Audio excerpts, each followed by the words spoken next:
Now listen up.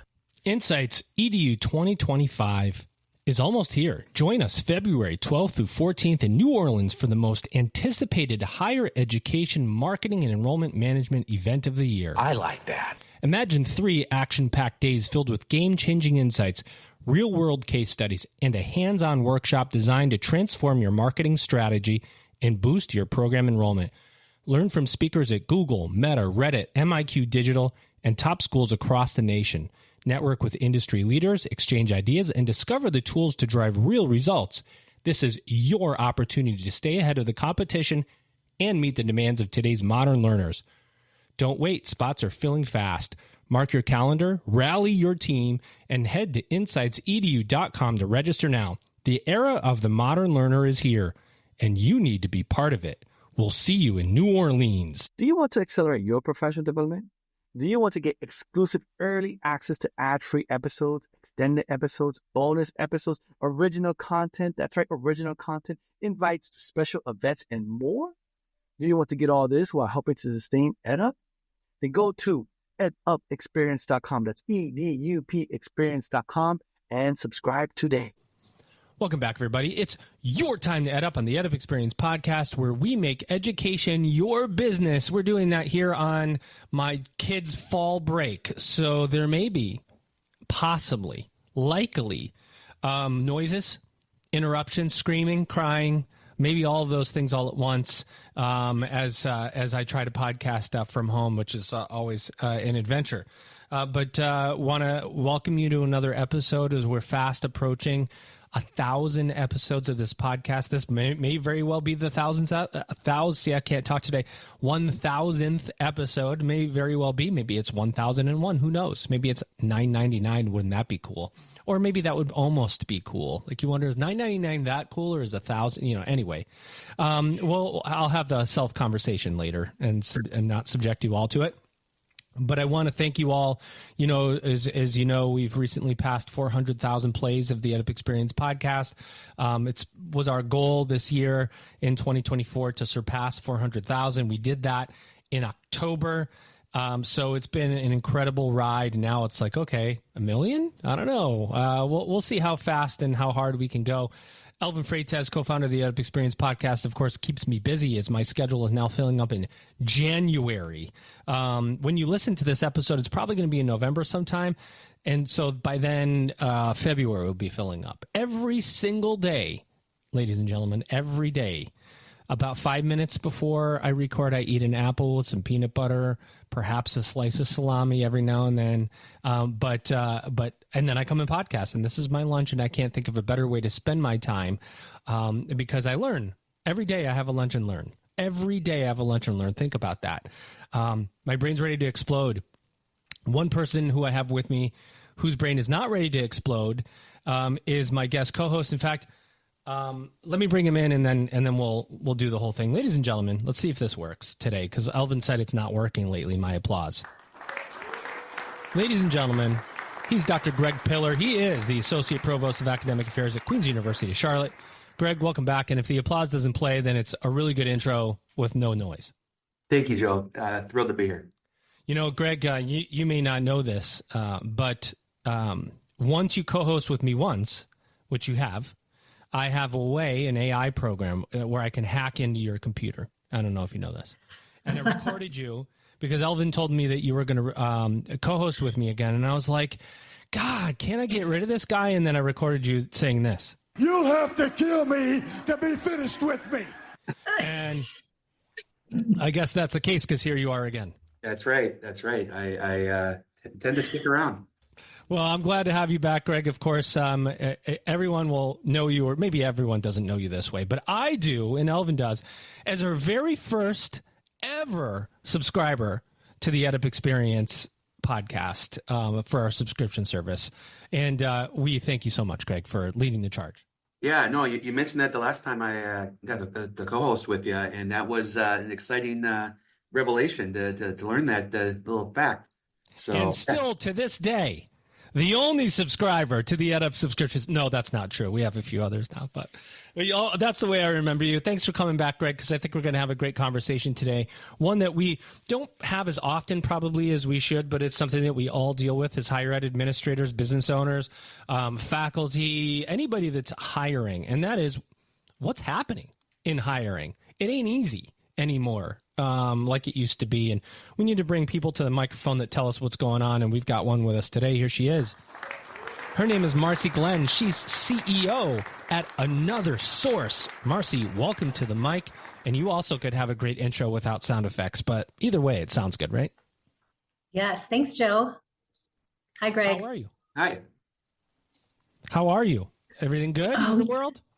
Everything is great in my world. I'm a 10 out of a 10. I am in Colorado, down here in Fort Collins at Colorado State, visiting my youngest daughter. So having dinner with her each night gives me a 10. And you know, this show, 10 plus. Oh my goodness. Thank you. I'll pay you later for that one. Marcie, tell us a little bit about Another Source, assuming we have somebody that's listening to this podcast that hasn't heard of Another Source before. What do you do? How do you do it? Who do you serve? Yeah, thanks for asking. Another Source is a recruiting firm that focuses in supporting the front end of the recruitment process for higher ed. So we're of the belief that we want to focus on the front end, which is building a robust and diverse candidate pool, which is our strength. And we want to free hiring teams up at universities to do what they do best, which is interview and select. And we want to ensure that they have a great candidate pool to do that. We also, because of that approach, do it in a time-based model, 30 days or 45 days, depending on the level of the search. And we do it at a fee structure that is typically less than half of a traditional executive search firm. So less on the pay for placement and more for just a flat fee based on the quality of the candidate pool. So doing what we said we would do.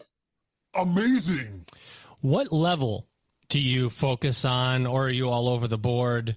You know, talk about what you're hiring for when an institution contacts you and works with you. Yeah, we have two areas of focus.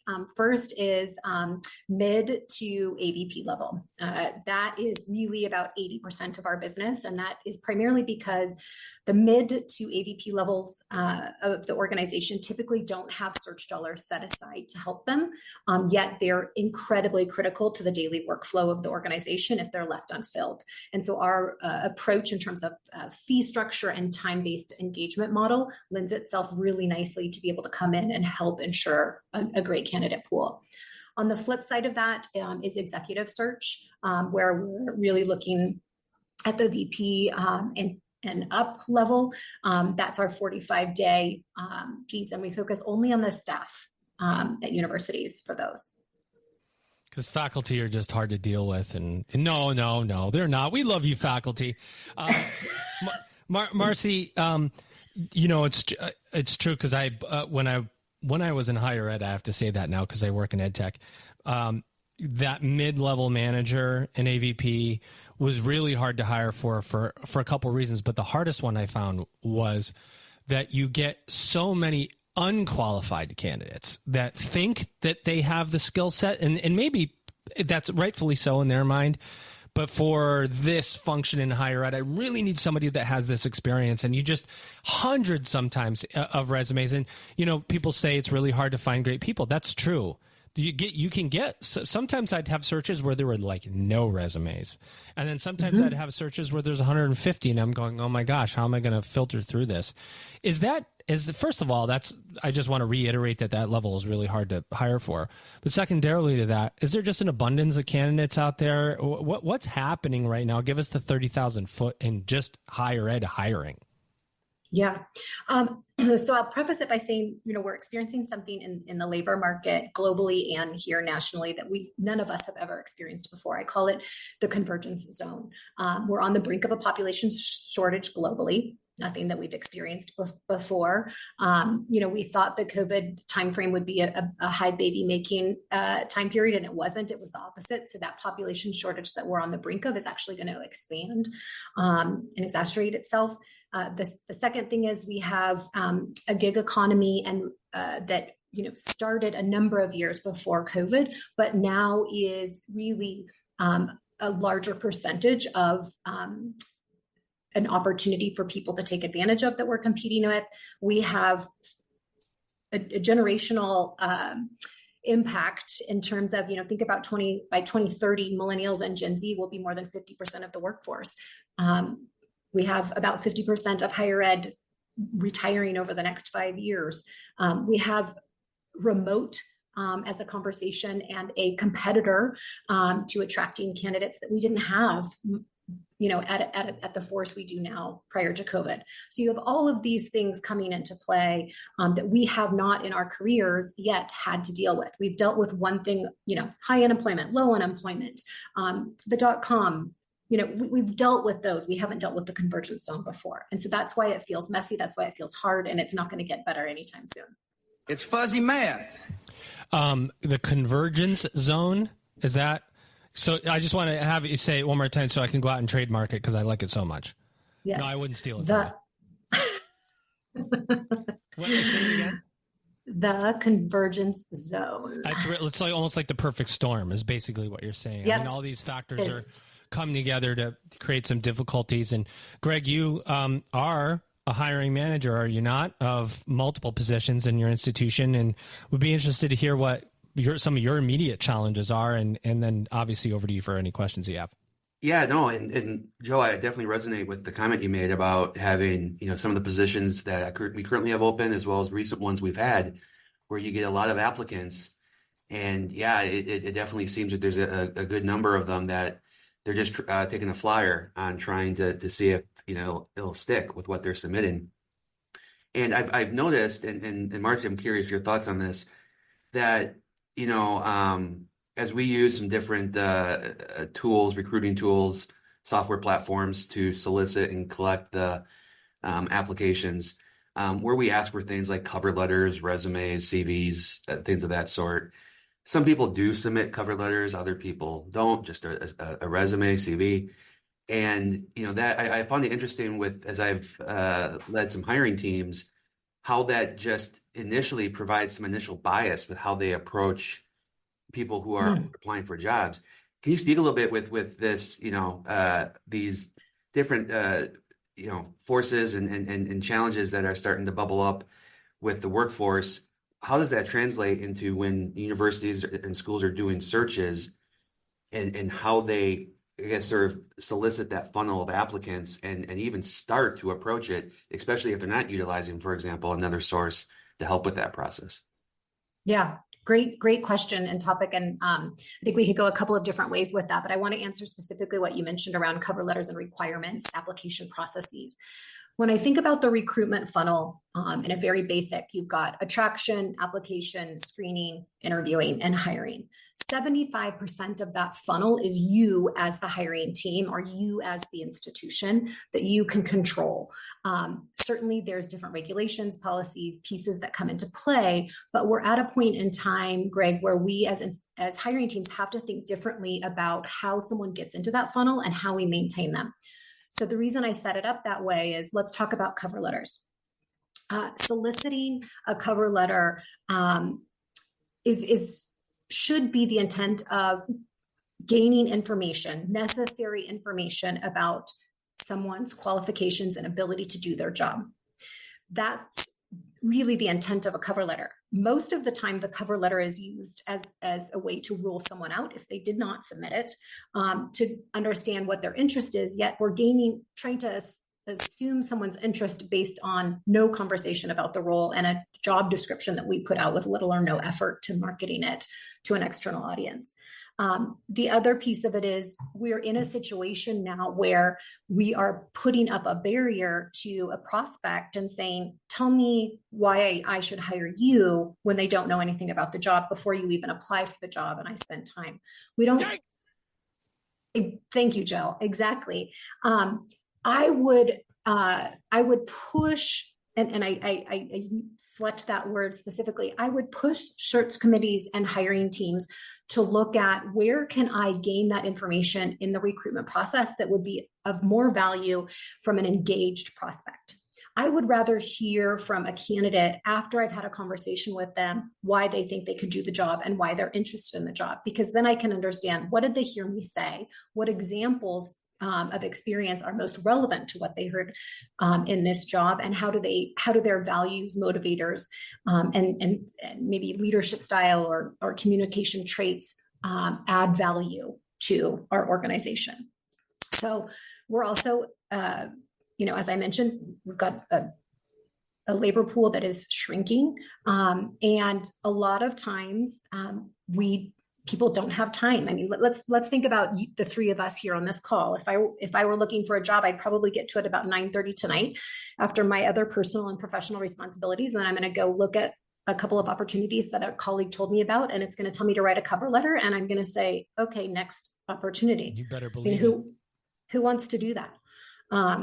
I just think search committees can get a lot better information if you put that, piece of it, at a later point in the process. Still get the writing sample, still get the level of interest, still get what they feel is transferable experience, but get it after people are educated and engaged.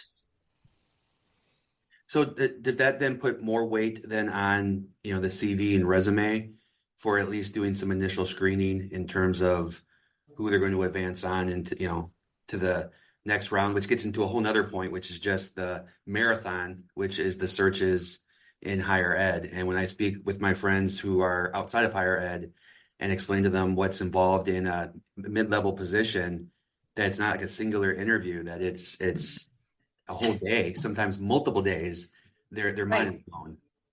Yeah. Two parts to that question. Let's talk about the length of an interview process second, but let's talk a little bit about what you mentioned in terms of the weight of the resume and the CV. I think the opportunity that we are presented with now as individuals involved in a recruitment process is really to ensure that we have clarity of what is needed in this role now and in the future, and what knowledge, skills, and experiences can add value to that role. And that is a conversation that isn't always happening with search committees. We take the job as we know it, we take the job description as it is, and we charge a search committee with identifying finalists for the hiring managers to choose from. Where that I would encourage the conversation is, and early on, is how is this job different from what it was 5 years ago, and what will it look like 5 years from now, and what traits do we need to have in that candidate? With that conversation, I think then we recognize how we can leverage the different generations that are in the workforce and their experience that they're bringing forward. A lot of times, we'll see a requirement in a job description of, 5 years higher ed experience. Okay. So what is the value of that 5 years of higher ed experience? Is it that they know what a higher education institution model is? What if my institution is a small private liberal arts and they're coming from a large public R1 university? Does that equate to them being set up for success? What if they didn't operate successfully in that institution? So really understanding, if we're going to add that 5 years requirement of higher ed experience, what value is it adding to the role? And how am I excluding and creating a barrier for new talent to be brought into higher ed? In higher ed, again, I mentioned this earlier, you have about 50% of your workforce retiring over the next 3 to 5 years. We can't continue to recycle talent from one institution to another. We need to look at how do we identify new talent that can bring a perspective that can be married with existing knowledge in the institution, and really create, innovation and an awesome opportunity to make change. You bring up a topic that recently I've gotten some interest in, which is STARS. And I think that stands for folks who are in the workforce through alternative qualifications. I'm not getting the analogy especially particularly on, but higher ed often remains under the radar for those unfamiliar with the industry. And I do think at times there's a number of positions that someone who's coming from outside higher ed they have transferable skills. They have the ability to come in and do really well. How can institutions do a better job of showcasing the opportunities at universities, and then as well it seems to be a theme of mine here to answer two-part question or ask two-part questions, but how can they do a better job of marketing these opportunities as well as being more open? I mean, that's a little bit of a culture shift for them to be more open and move away from the must-have 5 years higher ed experience kind of claimer in the requirements. You just made the list. Mark your calendars for Insights EDU 2025, February 12th through 14th. Insights EDU 2025 is the can't-miss higher education marketing and enrollment management conference of the year.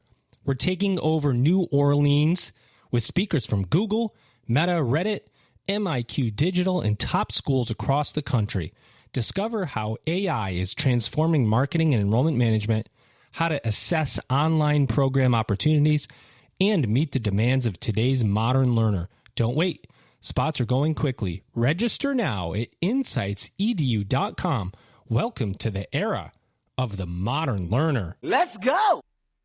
Do you want to get exclusive early access to ad-free episodes, extended episodes, bonus episodes, original content, invites to special events, and more? Do you want to accelerate your professional development? Do you want to get all this while helping to sustain EdUp? Then go to edupexperience.com. That's EDUP experience.com and become a subscriber today. Yeah.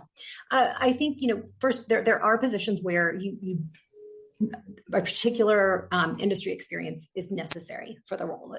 Let's look at sponsored research and a lot on those sides, especially on the staff side of that. Where we can get better is a couple of things. Number one, diversifying your search committee. If you think about maybe a couple of the last search committees you've been on, Greg, and you sit back and you reflect on collectively the number of years of experience that search committee had in higher ed alone, you're probably, and I'm just guessing, probably 40 plus years of higher ed experience on that search committee. And as you look at and interview candidates, there's naturally going to be an unconscious bias to those candidates who have higher ed experience. It just is, it's human nature. If we diversify the search committees to individuals that maybe have only been with the institution a year or 2 years, or maybe you're at a different generation, we start to invite a different perspective in how we're evaluating those candidates. And we also, in that same diversification, can understand what could add value to the position. So away from culture fit and more to culture add, right? They would, and recognizing that it is going to take some time to onboard them through that process, but we no longer have a choice in doing that. The second thing I would bring up, and this is really related to generational diversity and recruiting, I'll refer to the 4 generations, boomers, Gen X, millennials, and Gen Z, which are the primary population currently of the workforce. We, all 4 generations, broadly speaking, broad generalization, are all working for different motivators, priorities. We want different things. And your question, Greg, is what can we do to attract individuals outside of higher ed?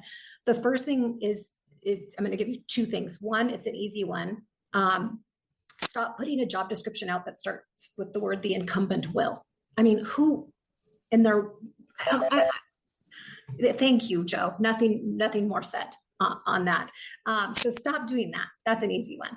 Low-hanging fruit. Second, really step back and understand and really peel back the onion to what is the value proposition of someone coming to this role.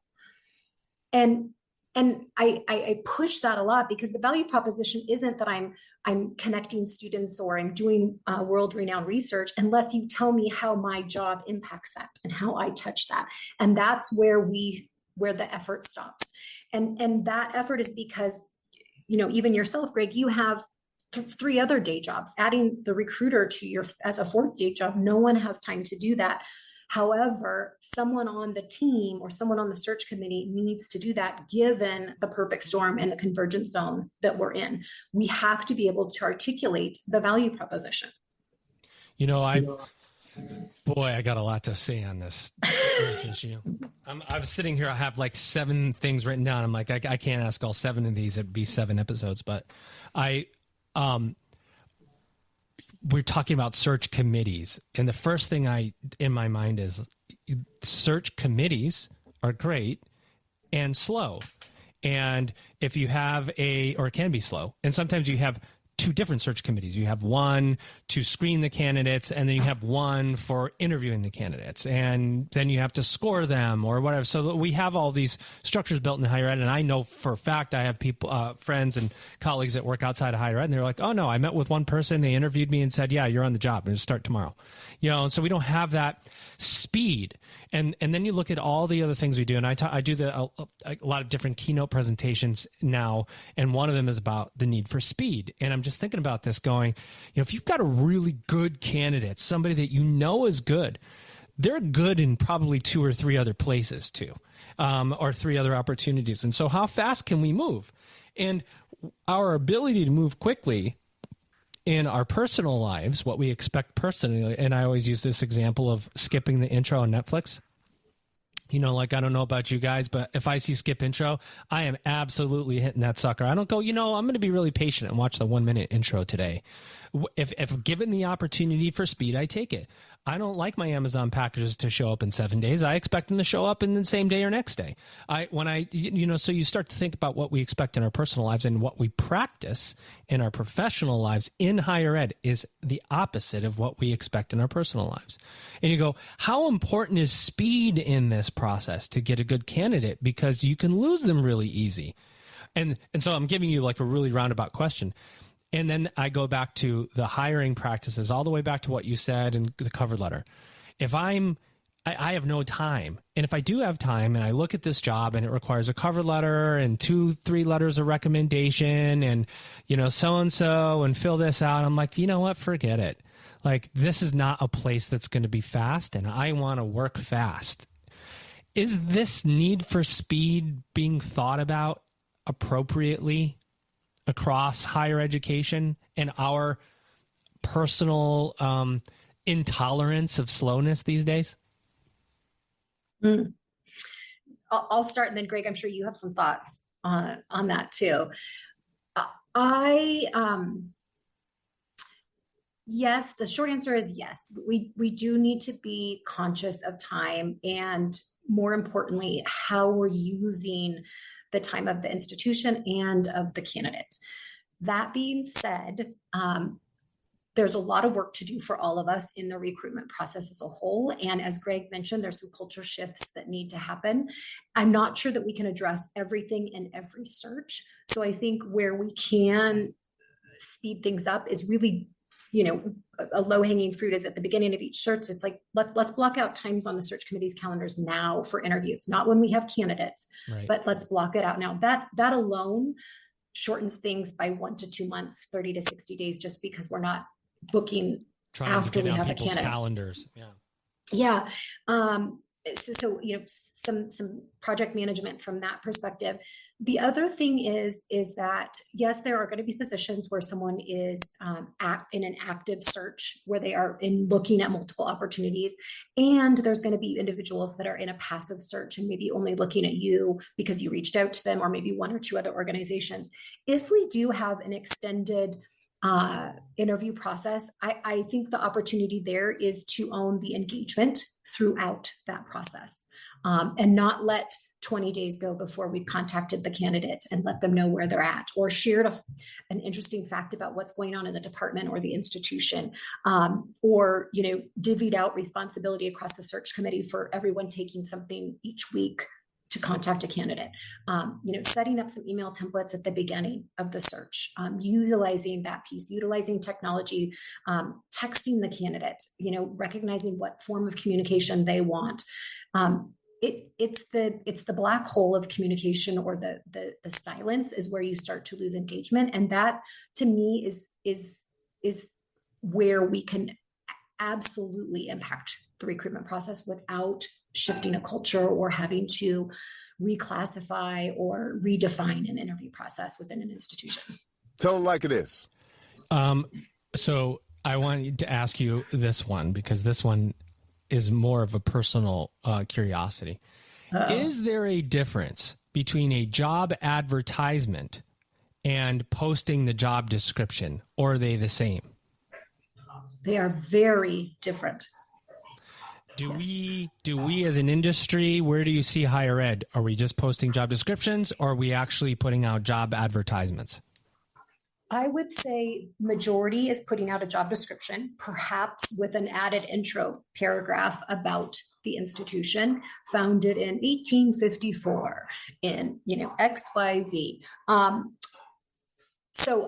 So there's little effort into taking something and recognizing that this is going out externally as a marketing document. It is an engagement. It is a tool. It is your first tool. And one of the most significant attributes that institutions have in higher ed is that, first of all, y'all have a great brand. People know of you. Your alumni had one of the best experiences of their lives there. You are not having to introduce a brand. You will get the opportunity to skip that and share an opportunity to come join and be part of that. And that's where the miss is, Joe. The miss is if we take a job description, we add an intro about when the institution was founded, and where am I creating the opportunity for what's in it for me? Just as you said before, if I look at something, they ask me to do 3 things before I even know more about the job, you're missing what's in it for me. This is turned into a date. It's both sides. It's not the employer has control anymore. Yeah, I've long found that to be true. Like you look at, there's a difference between please apply for this job and here's a description, and we want you to come work here, and here's what is going to happen if you do get hired here. Here's all the great things, and there's there's a marketing piece to this, right? I am marketing to all of the people who have jobs who could be good candidates, and those that don't that could be good candidates, to get them to want to apply. And sometimes a job description falls really flat because you look at it and go, oh gosh, this is very technical. Yep. I don't know about this. It's extremely technical. It lists every requirement, including what color of shirt they have to wear to the interview. And, in Greg's case. Right. And, just speaking, there's the studies say that women will self-select out if we read a job description and don't meet every requirement. So not only are you turning people off because you're not engaging them, but now you're creating barriers of, are people self-selecting out because I've set the bar so high in this job description that I've put out there. One last piece on that marketing is the benefits. With the 4 generations in the workforce, benefits mean different things to different generations, broadly speaking. And if you look at Gen Z, mental health benefits are a huge motivator. It's said that they'll be the Gen Z will be the biggest user of mental health benefits in our workforce. So if I'm putting out a benefit statement and all it talks about is a pension or a retirement plan, I'm not engaging a large percentage of the workforce.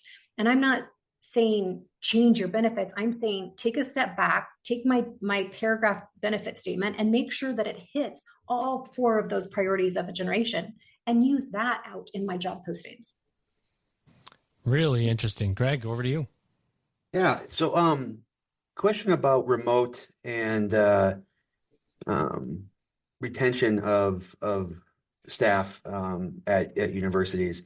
And during COVID, we all got the taste of working from home, and whether or not before that schools thought that a mixture of hybrid or remote was possible. We learned then that it clearly was. And interestingly, I say interesting from what I've seen, we've sort of now gone to the other back to the other extreme, where we've almost sort of dismissed remote, though we still have some. Like on my campus, we do have some folks that have perhaps a mixture of that. How important is that today with prospective employees having that kind of flexibility, and how does that contribute towards even if that's not something that's offered in the description or as a benefit, how does that impact retention, and what can help I guess whether that is a key retention item. Or are there other things that you're seeing that schools are doing to help with trying to retain staff? This is a big conversation, and it's something that we talk about in each of our searches, and it's a challenge on campuses. Just for what you highlighted, Greg, even on your campus, you have meet different departments doing different things, and individuals in those departments see and hear that, right? So not only on our own campuses do we have, don't have a similar cadence, but now we've got competitors that are offering different things. I think from a search standpoint and an employment standpoint, people want the flexibility to meet and find joy in the multiple responsibilities they have in their life. And if that's family, if it's education, if it's a hobby, what have you, COVID proved to them that they can juggle both. And so if we come back and the direct managers don't have a conversation saying, what are your priorities outside of work? And is this schedule working for that?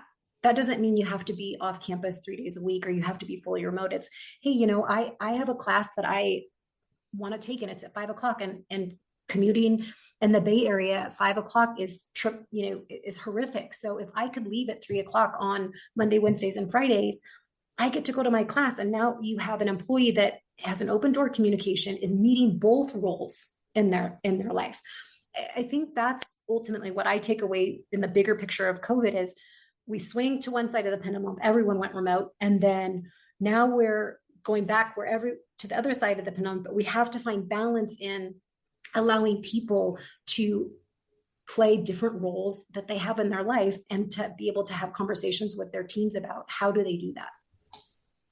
And it's also a retention strategy as well. If I've got issues, the facilities, for example, the trades right now on campuses, there's a low percentage of individuals coming into the workforce with trade experience. And so how do I create opportunities to bring the younger generation and teach them those trades, because they're absolutely necessary? Maybe I have to have 2 shifts when I used to have 1. Maybe I have to look at 2 part-time roles when I had 1 full-time role. There's varying things there that we as employers are going to have conversations about in order to allow people to meet those demands. I don't think remote is the answer. I think it's showing people that they can manage multiple roles in their life successfully. Well, we want to be sensitive of the time here, and we want to bring you back for a mini episode, Marcie, for our subscribers. But I want to give you an opportunity to have an open mic to tell us anything about another source that you'd like to say, anything that you want to tell us about your organization, anything that you think the audience needs to hear. Wow. Open mic. Mm-hmm. And that's the hardest part, isn't it? Questions are easy, but when the open mic's hard. I know. What I would say is, another source is a business partner. And, we're passionate about creating candidate experiences that encourage curiosity and opportunities for people to find their next step in their career. And that starts with the conversations that we have with the search committees and really providing information about the labor market and opportunities for them to engage during that recruitment funnel. I mentioned early that our fee structure is a little bit different and our time-based model is different. And really that goes back to the heart of why we were founded. I want to be able to be paid for what I can control. I can control how good that candidate pool is. I can't control if someone accepts the job. I can't control if you're the greatest leader that you said you were when you hired them. And so that's where that fee structure and methodology comes into play. And I also want to partner with institutions where we recognize there's different strengths. Greg knows exactly what he needs in that next role, and that search committee knows what they need and what'll add value. And if they can communicate that to me, then I can go build an awesome candidate pool. And then Greg's team's freed up to do what they do best, and I'm freed up to do what we do best. I like the sound of that. Yeah, I know Greg is going to say something. He's like, yes. Yeah, I actually have him recorded here. Fantastic. That's actually his voice. Well, it's been a pleasure having you here, Marcie and Greg, for co-hosting. Thank you very much. We're going to bring Marcie back for a subscriber-only part of our episode here. Ladies and gentlemen, here she is. I don't know if the applause is working. Marcie Glenn, CEO of Another Source. Thanks for being here, Marcie. Thank you for having me. I'm looking forward to it. Ladies and gentlemen, you've just upped. Attention, higher ed leaders. Are you ready to transform your marketing and enrollment strategy? Don't miss Insights EDU, February 12th through 14th in New Orleans, the premier conference for higher education marketing and enrollment management. Spots are filling fast. Register now at insightsedu.com. Welcome to the era of the modern learner. Let's go. Do you want to get invites to special events? Do you want to get exclusive early access to ad-free episodes, extended episodes, bonus episodes, behind-the-scenes episodes, and original content? Do you want to accelerate your professional development? Then go to edupexperience.com. That's EDUP experience.com and become a subscriber today.